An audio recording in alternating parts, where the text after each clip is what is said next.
House of the Dragon, Season 2, Episode 4, is called The Red Dragon and the Gold, because the Red Dragon, Melis, is killed, along with her rider, Rhaenys. The Gold Dragon, Sunfire, is badly hurt, along with his rider, King Aegon. The winner of this battle is the dragon Vhagar and her rider, Prince Aemond, who betrayed his brother Aegon. Meanwhile, Daemon gets high with a witch and meets a Tully and a Blackwood, and Alan's true identity is revealed. So what happens and what does it mean? This video has no spoilers for future episodes. Prince Daemon Targaryen is in the Riverlands at the spooky ruined castle Harrenhal. Harrenhal seems connected to the magic of the old gods, of the weirwood trees. So Daemon has crazy dreams, exploring his feelings about his family. He sees young Rhaenyra, his wife and niece, sitting on the Iron Throne. This mirrors shots from Season 1, when Rhaenyra saw Daemon on the throne. Daemon feels hurt that his brother Viserys chose Rhaenyra to rule instead of him. Part of Daemon wants revenge on this girl who stole his throne, who stole Viserys' love. So Daemon cuts off her head. Did Daemon ever really love Rhaenyra, or does he just use her to get closer to the throne? Daemon feels guilty for how he's treated Rhaenyra. Rhaenyra speaks in the Valyrian language, and a translation says, "I was an innocent. You exploited me and abandoned me. You sullied my name at court. You empowered my rivals. You tried to make my ruin." Because in Season 1, Daemon hooked up with young Rhaenyra. He created a damaging sex scandal and tried to use it to marry Rhaenyra for her throne. Later, Daemon undermined Queen Rhaenyra's authority and tried to escalate a war against her wishes. Daemon choked Rhaenyra. Daemon had Jaehaerys killed and Rhaenyra was blamed. And now Daemon is gathering an army, but he isn't telling Rhaenyra his plans. Is Daemon loyal to his queen? Or will he try to take Rhaenyra's throne? In the dream, Rhaenyra says that Daemon created Rhaenyra, because Daemon has influenced his niece. He taught her that sex is for pleasure, which led her to have catastrophic sex with Criston and with Harwin. Daemon taught Rhaenyra that a ruler must be feared, which led her to fake Laenor's death, to the horror of Corlys and Rhaenys. But also, Daemon's chaotic behavior is why Viserys chose Rhaenyra as heir. It's why Rhaenyra is queen. So, in that sense, Daemon created Queen Rhaenyra, and yet he undermines her. Previously, Rhaenyra said that Daemon's heart belongs only to Daemon. Will he continue his selfish, destructive violence? Daemon sees blood on his hands. He's guilty of hurting the people he loves. We learn that in the Crownlands, House Rosby and House Stokeworth have joined King Aegon and the Greens. They said that they're against Rhaenyra because Rhaenyra supposedly killed Jaehaerys, which was actually Daemon's fault. So again, Daemon's atrocities hurt his queen. Simon Strong calls Daemon the king... consort. It's not clear whether Daemon is a king consort who serves his wife Queen Rhaenyra, or if Daemon is a king, taking power in his own right. Daemon wants to gather an army in the Riverlands. The Riverlands are ruled by Lord Grover Tully of Riverrun, but Grover is sick and old and cannot speak, so instead Daemon meets Grover's grandson and heir, Oscar Tully. In the book, Oscar has a brother named Kermit and a father named Elmo. Author George Martin named these characters after Muppets. Oscar can't command the Riverlords until Lord Grover dies, so Daemon suggests that Oscar murder his beloved grandpa to become the Lord. When Viserys was dying, Daemon showed him love and respect, but Daemon has no sympathy for other families. Daemon complains that the Tullys are a fish without a head, because the Tully sigil is a fish and they have no leader. But this also evokes a shot from Season 1 of a fish having its head cut off. This was right after Daemon murdered his wife Rhea, another crime of which Daemon is guilty. Oscar Tully is one of the most important politicians in Westeros, but Daemon rudely dismisses him. It's terrible diplomacy, which could hurt Queen Rhaenyra. Daemon instead decides to summon the Blackwoods, because House Blackwood is one of the most powerful houses in the Riverlands, and they've already fought a battle in Rhaenyra's name. Later, Daemon has a vision of himself wearing an eye patch like his nephew Aemond, because Daemon influenced Aemond. Aemond admires Daemon's strength and badassery. Aemond idolizes Daemon so much that when Daemon tried to assassinate Aemond, Aemond was kinda stoked. But Daemon is a terrible role model to his nephew. Daemon's murder of Jaehaerys might have taught Aemond that killing your own family is super rad and cool, inspiring Aemond to attack his own brother Aegon and to kill his cousin Rhaenys this episode. Daemon's bad influence contributed to the monster Aemond became. Daemon speaks with Alice Rivers, the mysterious witch of Harrenhal. Rivers is the bastard name of the Riverlands. Like in the north, bastards are called Snow, like Jon Snow. In Dorne, bastards are called Sand, like Ilaria Sand. Bastards only get a surname if they have a highborn parent. Alice Rivers is said to be the daughter of Lionel Strong, making her the half-sister of Larys Strong. But in the books, no one's entirely sure where Alice came from. Alice works with potions and books, so Daemon asks if she's a maester. Maesters make medicine and study and give advice. Alice says there was a maester here, but he ran away in the night. Maybe Alice scared off the maester with spooky dreams. In the books, some maesters hate magic. We see conflict between science and magic, like with Maester Cresson and Melisandre. It seems that at Harrenhal, magic is strong. Because when Harrenhal was built, Black Harrenhal cut down some weirwood trees, heart trees, which are the trees with faces on them, sacred to the old gods. Weirwood trees contain the spirits of the dead. In the books, the old gods seem to be a hive mind of the souls of dead children of the forest, and humans and nature, and these spirits can give people dreams. Greenseers like Bloodraven, the three-eyed crow, can enter people's dreams and communicate with them. He gives dreams to Bran, and possibly to Jon Snow. So maybe Alice is also a Greenseer, and she gives Daemon these dreams. House Strong are of the First Men, the oldest humans in Westeros who are connected to the Old Gods, and Harrenhal is next to the Isle of Faces, which is the center of weirwood Old Gods' power in the south, so it makes sense that Alice could have this magic. Alice jokes that she's not a woman, she's a barn owl, cursed to live in human form. It's funny that Alice is possibly a powerful sorcerer, but she acts super casual and relaxed, while Daemon acts like a powerful, dangerous prince, but we know he's really insecure. Daemon and Alice are opposites, and she's the perfect character to penetrate and explore Daemon's deepest feelings. But the owl joke might have truth to it, because Greenseers are also skin changers who can control animals, like how Bran controls ravens and wolves and Hodor. In Game of Thrones, we see a wildling who skin changes an owl. So it's totally possible that Alice can magically control owls and can spy through their eyes. Her joke could be kinda true. Alice says that Daemon's bed at Harrenhal is made of weirwood, and in the books, sleeping on weirwood can give you crazy dreams. It happens to Jaime Lannister when he sleeps on a weirwood stump. And Sweet Robin Arryn sits on a throne of weirwood, so some fans think that he has magic dreams. So it makes sense with the lore that if Daemon sleeps on a weirwood bed, he could have some crazy mystical dreams. Alice also gives Daemon drugs. She makes him this potion that's got red stuff in it. In the books, Bran eats a red and white paste of weirwood seeds, and it gives him crazy magic visions. There's a theory that this paste contains the corpse of Jojen Reed. So maybe Alice gives Daemon the same thing, to give him visions. Who did she kill and make into paste? It is funny that Daemon drinks this mysterious potion from this witch, when last episode Daemon refused to eat peas just in case they were poisoned. He is a suspicious man, but he won't say no to free drugs from a goth girl who he just met.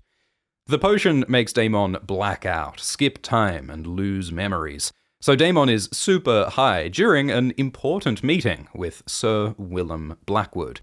We saw Willem in Season 1. He was the young boy who killed a bracken in front of Rhaenyra. Now, Willem is all grown up and is leading House Blackwood. Because last episode, Lord Samwell Blackwood was killed at the Battle of the Burning Mill. Samwell's heir is Benjicott Blackwood, but Benjicott is too young, so for now, his uncle Willem leads the Blackwoods. And Willem still hates House Bracken. So he says the Blackwood army will join Daemon if Daemon and his dragon attack the Brackens. Daemon is not really listening because he has a vision of his ex-wife, Laena Velaryon. Last season, Daemon married Laena and had 2 daughters, Baela and Rhaena.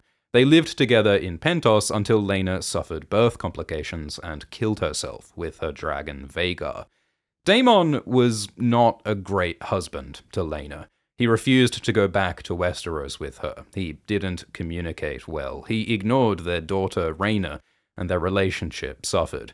So Daemon's vision of Laena is another reminder of Daemon's failures. Showrunner Ryan Condal says Laena, Aemond, and Rhaenyra are sins of Daemon's past that he must face and atone for. Daemon is on a deep psychological journey, facing his demons, which is great, but he'd better be quick about it because there's a war happening. His wife and queen, Rhaenyra, needs him and is increasingly angry that Daemon's not replying to her texts. At Harrenhal, we see a black goat, which writer Sarah Hess described as a haunted goat. 170 years from now, in the Game of Thrones books, Harrenhal is held by Vargo Hoat, nicknamed the Goat, who has a black goat as his sigil. This represents a god called the Black Goat of Qohor, a god of death who demands blood sacrifice. Last episode, Alice said that Daemon would die here, so this Black Goat of Death could be a dark omen. Vargo is brutally killed at Harrenhal, so maybe this goat is some kind of time-traveling goat ghost. Or maybe it's just a goat. We also see some dogs. Dogs are the sigil of House Clegane, and in the Game of Thrones books, Gregor Clegane holds Harrenhal before he dies horribly. So these animals represent victims of Harrenhal's curse. Will Daemon be its next victim? On Driftmark, Rhaenys Targaryen meets Alan. Alan is the sailor who saved Corlys's life on the Stepstones. And we learn that Alan is Corlys's bastard son. Corlys cheated on Rhaenys with another woman. It is common for married lords to have sex with mistresses and sex workers in Westeros, and the books explore how that sucks for the men's wives.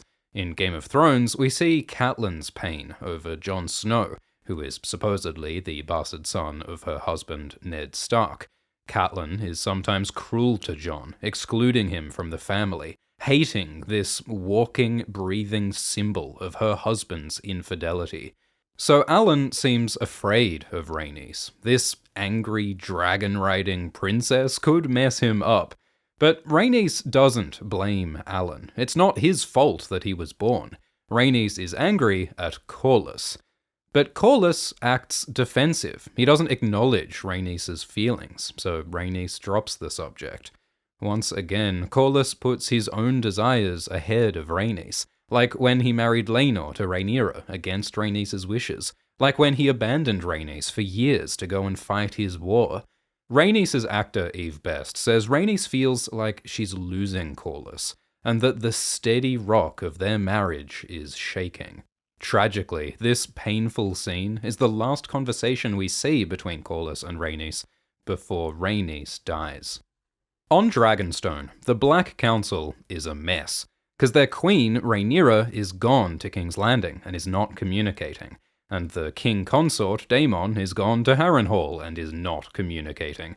The council has no leader, while Kristen's enemy army is rampaging through the Crownlands nearby.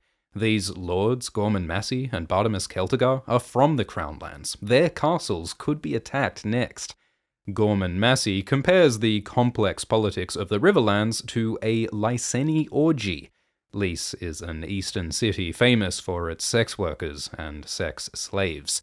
Last season, we heard that Johanna Swan was kidnapped and sold to an Eastern brothel.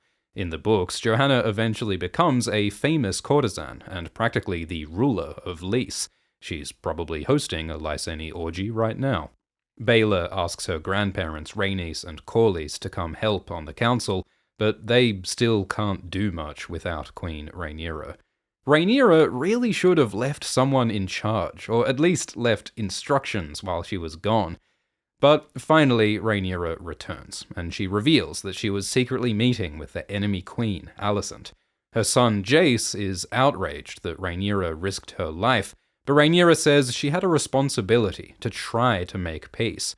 Now that peace has failed, she accepts that she must fight for the throne or die. She learns that Criston has taken Rosby, Stokeworth, and now Duskendale. Rhaenyra's Kingsguard, Steffon Darklyn, is from Duskendale. He's distraught to hear that his father, Lord Gunthor Darklyn, was killed. Now Criston marches to attack Rook's Rest, a small castle near Dragonstone.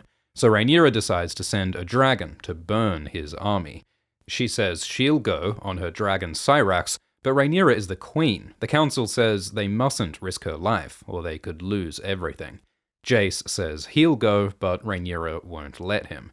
Jace's dragon Vermax is relatively small and weak. Rhaenyra doesn't want Jace to get killed, like how her son Luke was killed. So Jace is frustrated. He glowers and fondles his sword just like Daemon does. Jace imitates his awful stepdad. Earlier, Jace was about to send dragons without Rhaenyra's approval. Will Jace start to disobey Rhaenyra, like Daemon does? In the end, Rhaenys says that she'll fight for Rook's Rest on her dragon Meleys, because Meleys is Rhaenyra's largest dragon in Hot D. Caraxes is her second biggest dragon, followed by Syrax, then Vermax and Moondancer. The dragons Vermithor and Silverwing are even bigger than Meleys, but they don't have riders. And Vhagar is bigger than them all. Aemon's dragon is the deadliest being alive. But Meleys is strong and fast, and Rhaenys is an experienced dragon rider. Rhaenys says that Meleys has been in battle before, which is odd, because the books don't mention Meleys fighting any battles. The last 70 years have been mostly peaceful, under King Jaehaerys and Viserys. But Rhaenys' husband Corlys fought in the Stepstones for years, and in Hot D, their son Laenor joined the war on his dragon Seasmoke, so maybe Rhaenys and Meleys also fought in the Stepstones, off-screen. Also, in the books, 40 years ago, Rhaenys' father Aemon died fighting pirates on Tarth. Maybe in Hot D, Rhaenys and Meleys fought there as well. The actor Eve Best says Rhaenys is the most capable and experienced and responsible dragon rider. Unlike young Jace and Baelor and Rhaenyra, Rhaenys knows the horror of war and will use dragonfire with restraint, causing minimal bloodshed. Maybe Rhaenys should have used restraint when she killed all those civilians in the dragon pit last season. Eve says Rhaenys doesn't like Rhaenyra. Rhaenys has always felt bitter that Rhaenyra gets to be queen, while Rhaenys was rejected from the throne years ago. Rhaenys still suspects that Rhaenyra was involved in the death of her son, Laenor, so they have heaps of unresolved tension. But still, Rhaenys doesn't want another worthy woman to be denied the throne because of her sex, so Rhaenys puts aside their differences and fights for Rhaenyra. Rhaenys is called the Queen Who Never Was, because she almost got the throne. She wears this tiara, and a tiara is almost a crown, so maybe this tiara symbolizes the power that Rhaenys almost had. The tiara has antlers on it, because Rhaenys' mother Jocelyn was a Baratheon, and their sigil is a stag. In the books, Rhaenys has black hair, because the seed is strong. Children of Baratheons tend to have black hair. So Rhaenys and Meleys fly off to Rook's Rest. Rhaenyra tells Jace about Aegon the Conqueror's dream. Aegon dreamed that a darkness from the north will threaten the world of men, which sounds like the White Walkers. To save the world, the Targaryens must unite the realm with the prince that was promised. In the books, it seems like Jon Snow or Daenerys might be this prophesied savior, though in Game of Thrones it's Arya who kills the White Walkers. Rhaenyra says this mystical destiny justifies their war, Like, it's okay to kill lots of people with their dragons, because hundreds of years from now, the Chosen One will save the world. Is that a good belief? The books question prophecy. Like, Rhaegar Targaryen thought he was the Chosen One, and that led to a terrible war that got Rhaegar killed. Stannis Baratheon thinks he's the Chosen One, and he does evil things like burning people alive. So we should be skeptical of Aegon's dream. Later, we see Criston use the religion of the Seven to justify war. Both sides use mystical ideology to justify mass destruction. In King's Landing, Alicent has this model of a dragon. In Season 1, this model broke, so Alicent had it fixed. It was a symbol that Alicent might hold the Targaryen family together, and that's part of why Viserys decided to marry Alicent. But now Alicent drops the dragon model, and it breaks again. House Targaryen is split in two, as though Alicent broke this family. Alicent has been having secret sex with Criston Cole. She doesn't want to get pregnant, so she drinks moon tea. Moon tea prevents or aborts pregnancy. It's based on real-world abortifacients with ingredients like pennyroyal and tansy, which were used historically and today. Moon tea can be dangerous. In the books, a young Lysa Tully got pregnant from Littlefinger, and moon tea almost killed her. It has to be brewed correctly, so Alicent gets hers from Grand Maester Orwyle. Last season, Rhaenyra drank moon tea, because Rhaenyra also had secret sex with Criston Cole. That's part of what destroyed Alicent and Rhaenyra's friendship. Alicent was outraged that Rhaenyra broke the rules and lied about it. So it's deeply ironic and hypocritical that Alicent also has secret sex with Criston and also drinks moon tea. The rules and the truth don't seem to matter to Alicent like they used to. Because Alicent's family is at war. Her grandson was murdered in her home. And last episode, Rhaenyra revealed that Alicent was wrong about Viserys' last words. Viserys didn't want their son Aegon to be king. Viserys' last words were actually about Aegon the Conqueror's dream. So now Alicent reads history books, trying to find evidence of Aegon's dream, to confirm that Rhaenyra was telling the truth.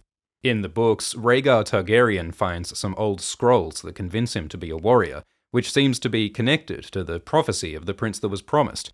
So there are scrolls about the prophecy somewhere. Will Alicent find them? Alicent asks Grand Maester Orwyle what he thinks Viserys wanted. Did Viserys want Aegon or Rhaenyra on the throne?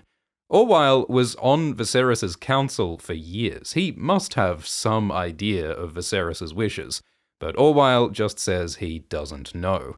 It would be dangerous for Orwyle to question King Aegon. Orwyle saw what happened to Lyman Beesbury when he spoke up for Rhaenyra, so Orwyle just stays neutral. Alicent desperately needs a friend and an ally, now that Otto and Criston and Talia are gone. Alicent is so isolated. Criston Cole battles his way through the Crown Lands. He forced House Rosby and House Stokeworth to join his army, and then he takes Duskendale. Duskendale is a port town ruled by House Darklyn. Many years later, the Mad King Aerys Targaryen is kidnapped by the Darklyns.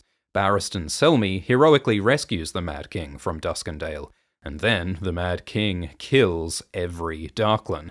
He also kills every Hollard, except for Dontos Hollard, who later helps Sansa Stark. So Criston defeats the Darklyns and forces them to join his army.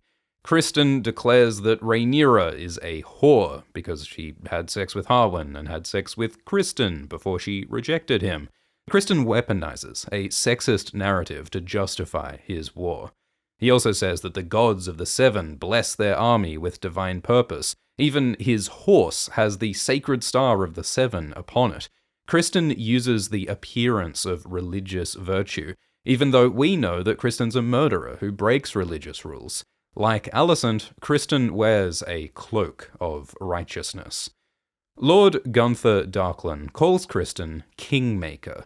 In the books, Criston is remembered as the man who crowned Aegon and caused this war, though in Hot D, characters like Otto are more responsible for Aegon being king.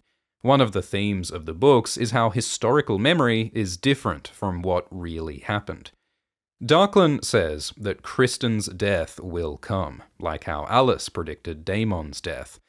Kristen kills Darklyn, takes his men, and marches to Rook's Rest. Kristen and Aemond plan to use Rook's Rest as a trap. They want to lure Rhaenyra's dragons there and to ambush them with Aemond's dragon, Vhagar.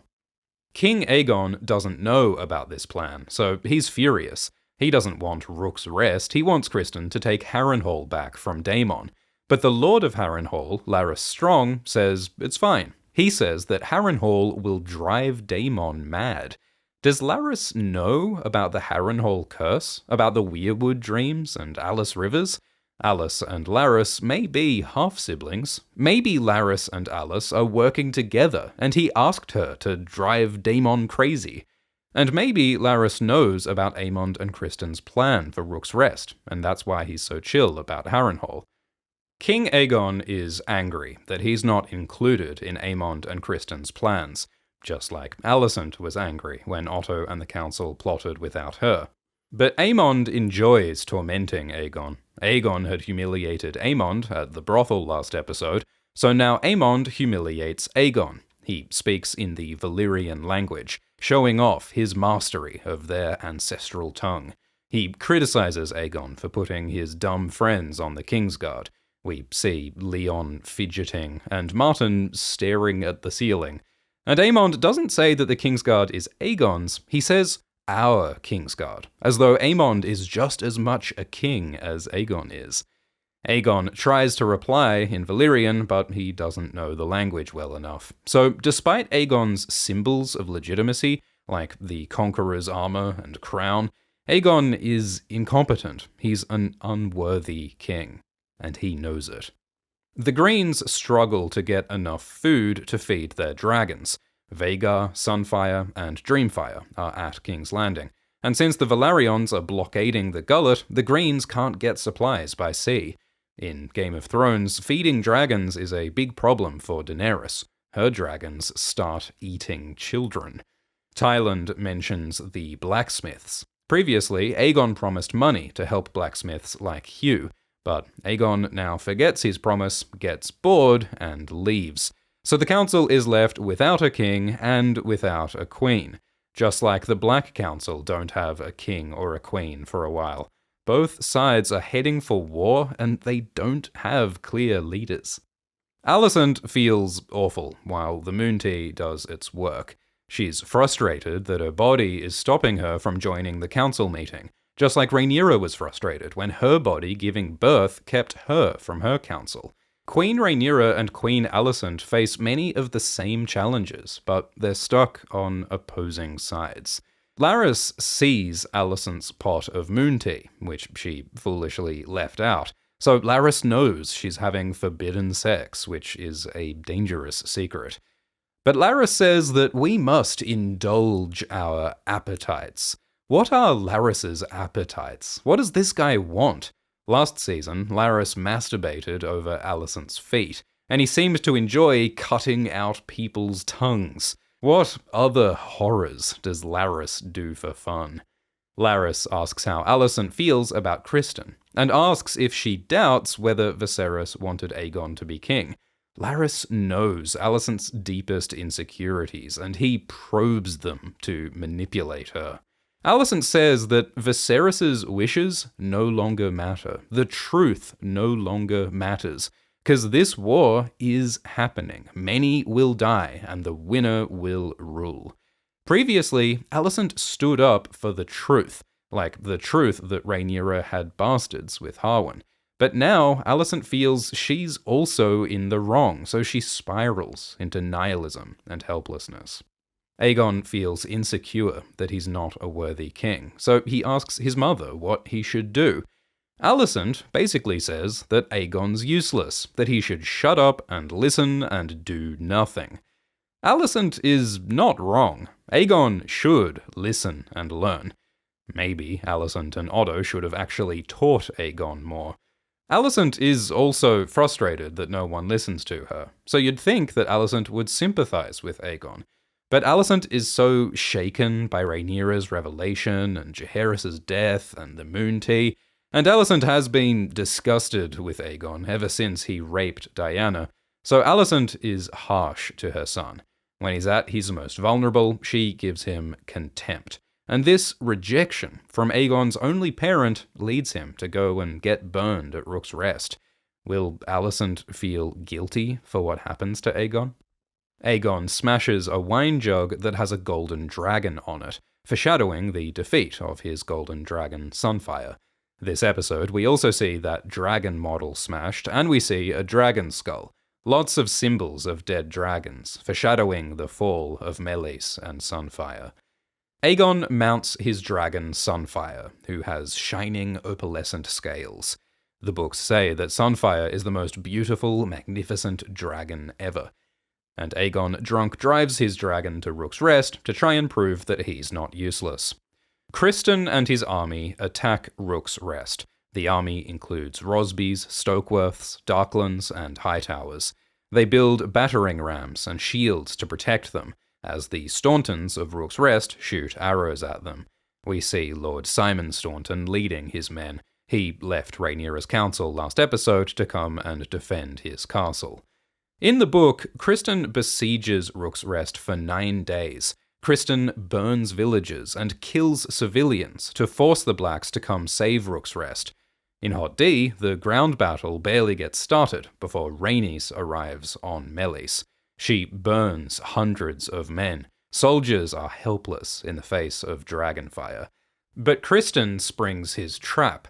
Aemond and Vhagar are hiding nearby, ready to kill Rhaenyra's dragons. But then Aegon shows up on Sunfire. This is not part of Criston's plan. Criston is terrified that his king is in danger, but Aemond sees an opportunity. Aemond wants Aegon to die, so that Aemond can take Aegon's throne. So Aemond waits and lets Aegon face Meleys alone. Meleys is an older, bigger dragon than Sunfire, and Rhaenys is a more experienced dragon rider than Aegon is.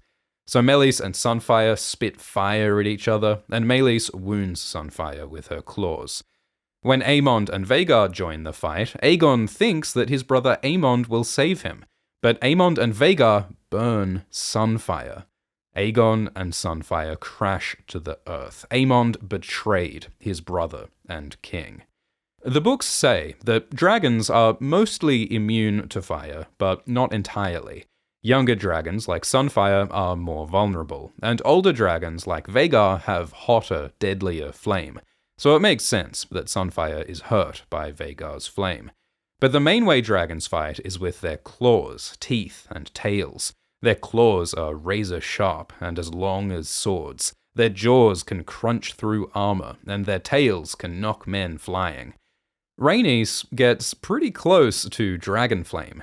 Can Targaryens be burned? In Game of Thrones, Daenerys seems to be immune to fire, but in the books, no one is immune to fire. Book Daenerys gets burned. Book Jon Snow gets burned. Targaryens are more heat-resistant than normal people, but they can be killed by fire. And that seems to be true in Hot D as well. In Season 1, we saw Daemon get burned by fire, and he still has the scar. So it looks like Targaryens can be burned in Hot D. Rhaenys faces Vhagar. Vhagar is bigger and stronger than Meleys. Rhaenys knows that Vhagar will probably kill her. The actor Eve Best says this is a suicide mission. But Rhaenys wants to finish this fight. In Season 1, Rhaenys could have killed Aemond and Aegon and Alicent, but she chose not to. And maybe that was a mistake, because peace failed and led to this war. Aemond killed Rhaenys' ostensible grandson, Luke, and Aemond took Vhagar, who was the dragon of Rhaenys' daughter, Laena. Previously, Vhagar was ridden by Rhaenys' uncle, Balon, and Meleys was ridden by Balon's wife, Alyssa. So these dragons are like family. It's tragic to turn them against each other. But if Rhaenys can kill Vhagar, the Greens will lose their biggest military asset. This could end the war. So Rhaenys takes the risk and fights Vhagar. Eve Best points out that unlike Aegon and Aemond, Rhaenys doesn't say Dracarys, meaning fire, because Rhaenys is not trying to cause maximum destruction or collateral damage, she just tells Meleys to attack the threat, Aemond and Vhagar. Vhagar is bigger, but Meleys is faster, and Rhaenys has some sick moves. Rhaenys attaches a belt to hold her in her saddle, and then she flies Meleys upside down to attack Vhagar with her claws. This was inspired by real-world birds of prey, who turn upside down and lock together in a death spiral, like a deadly dance of dragons. Meleys and Vhagar crash to the ground, and the impact knocks men off their feet. The director compares this to a nuclear blast. Dragon War is uniquely destructive. This war crosses a line into apocalyptic devastation. Rhaenys has another opportunity to run away, but again she turns back, and then Vhagar kills Meleys. When Rhaenys sees Meleys die, the fight goes out of her. Dragons and their riders have a magical bond. It's like Rhaenys' soul is killed before her. So Rhaenys lets go and falls to her death. Eve Best says that after all Rhaenys' grief, the loss of her son Laenor and of her daughter Laena, and the tension with her husband Corlys, her death almost feels like a relief. It's tragic that Rhaenys was almost a ruling queen, but she died for Queen Rhaenyra instead. It's tragic that she dies not knowing the truth about her son Laenor, but Rhaenys was a Targaryen dragon rider with fire in her blood. The book says she lived fearlessly and died amidst blood and fire. Aemond enjoys his victory. Until now, Aemond really only acted like a bad guy. Aemond pretended that he killed Luke deliberately, but really that was an accident. But now, Aemond has betrayed his brother Aegon and killed his cousin Rhaenys.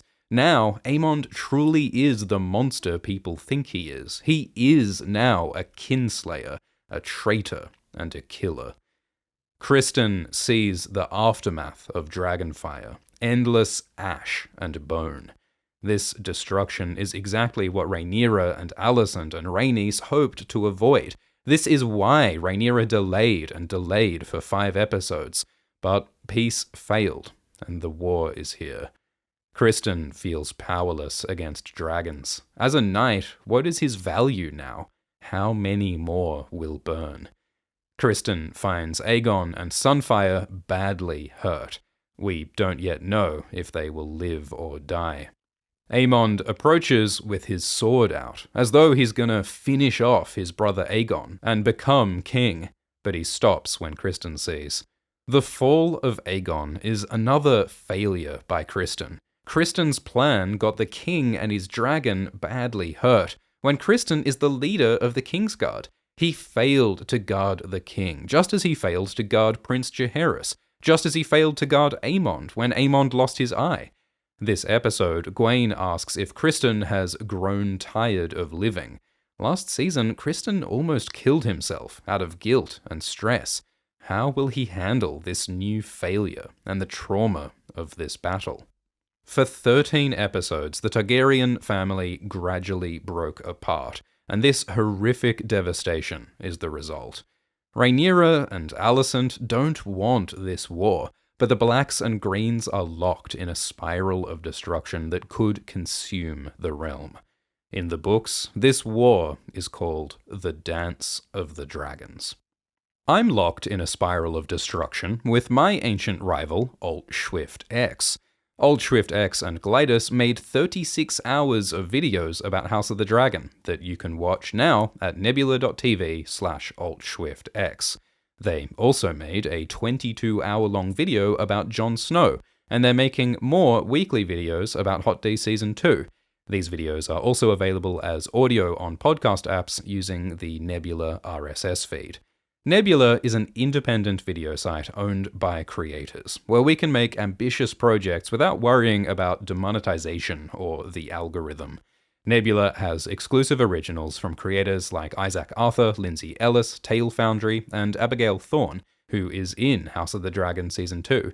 You can watch her play the Prince on Nebula, as well as 58 hours of Schwift and Glidus talking about dragons. Nebula is a much better business model for creators than YouTube ads. So to support Alt-Shift-X and Alt-Shift-X and Glidus, sign up to Nebula at nebula.tv/Alt-Shift-X, or /Alt-Shift-X if you wear an eye patch. Using the links, you can get an annual plan for just $30. It's a great way to support Alt-Shift-X. Thanks to the patrons, including Cecilia Rose Quinn, Jake, Alexa K, Tackett Coffman, Elusive Toast, Eclipse, and Jiggy G123. Cheers.